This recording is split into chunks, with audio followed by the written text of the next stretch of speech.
बकरा ले लो भाई, बकरा ले लो। मंजूर, मुझे जो है आज बकरा चाहिए तो चाहिए। तुम्हारी ये खामखा की जिद में रुल रुल के आया हूँ। उन इन पैसों में पूरी मंडी में कहीं से बकरा नहीं है। मेरी बात सुनो, मेरे को भरोसा है। भरोसा तो है तुम पे।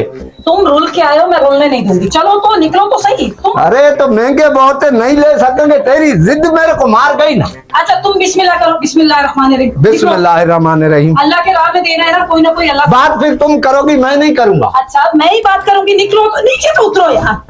पता नहीं क्यों बहस कर रहा होता है ये आदमी घर से निकलते हुए। चिक चिक चिक चिक कर रहा होता है। आगे जाओगे तो कोई काम ही नहीं होगा। बकरा ले लो भाई, बकरा ले लो। लो बिस्मिल्लाह बिस्मिल्लाह। ये देखो। बिस्मिल्लाह बिस्मिल्लाह। तुम बात अस्सलाम करोगी। वालेकुम भैया। वालेकुम सलाम मौला। इन नहीं कह रहा कि नहीं। वालेकुम सलाम। कैसे हैं आप? भाईजान क्या हाल है, कैसे हैं? ठीक है। खैर, भाई ये क्या हिसाब है? ਇਹਨਾਂ ਦਾ ਬਾਹਰ ਨਾ ਚਾਹੂਗੇ ਛੁਕਰੀ